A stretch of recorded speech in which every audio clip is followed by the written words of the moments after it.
Hey guys, we're going to talk about how to open up space on restarts when the other team is pressing in zone 3. So usually a team's not going to be pressing in zone 4. So when a team is pressing in zone 3, or in their zone 3, which would be our zone 2, remember, this is, whoops, that's the wrong line. Okay, this is the line, okay, for zone 1. All right, for us, it's their zone 4, okay?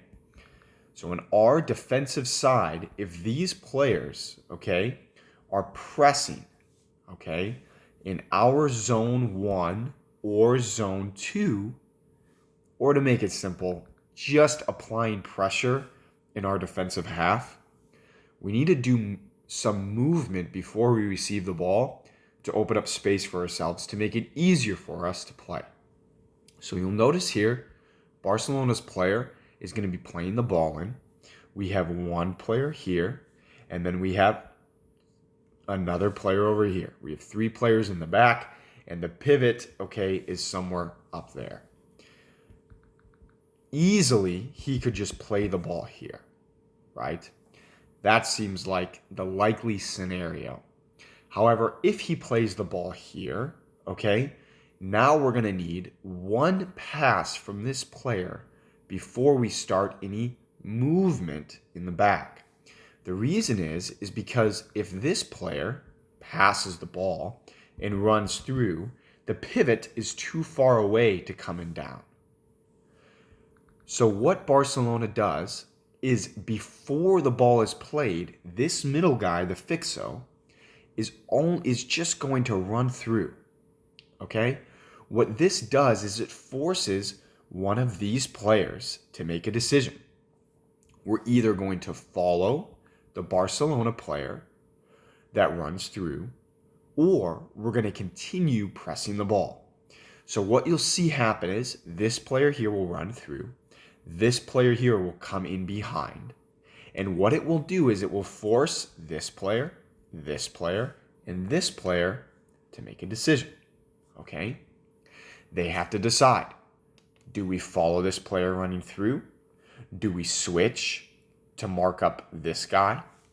They have to decide. And in that decision process, it opens up a little bit of space. Not a ton, but all we're looking for is 1 yard, 2 yards of space max.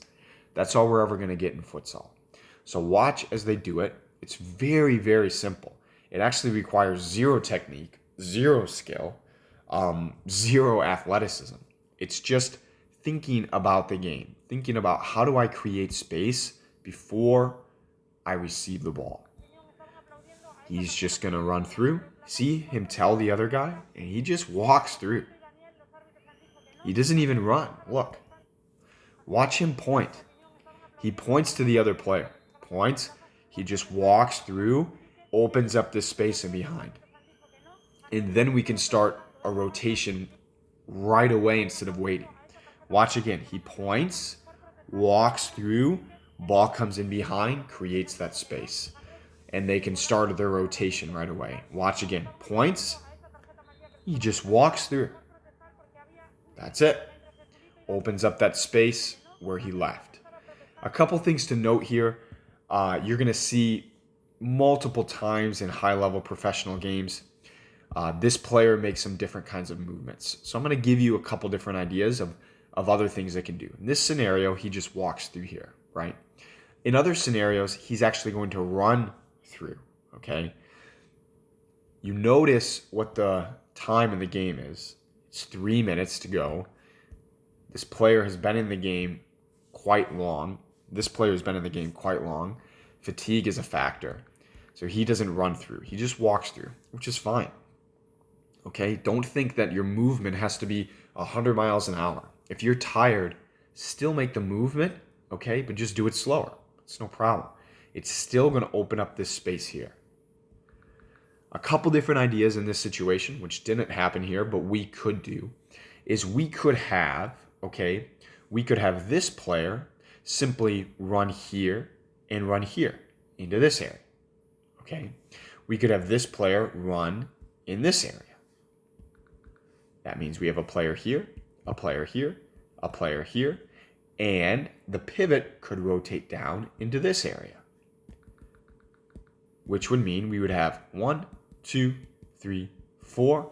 We'd have 4 in line, which would then mean we could start a 4 in line rotation and try to play behind them. That's another idea.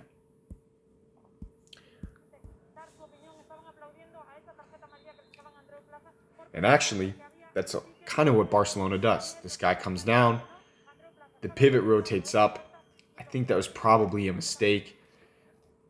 And as you can see, it took something very, very technically challenging to keep the ball there. So most likely in this situation, we would want to have the guy that ran away stay in that 4 in line rotation and continue out.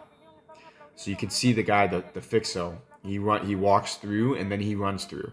So he runs through. I'm thinking that in this situation, he probably should have stayed. I mean, this ball is amazing technical ability to be able to keep it. But at least now we have an idea of some movements we can do when the other team is high pressing before we receive the ball.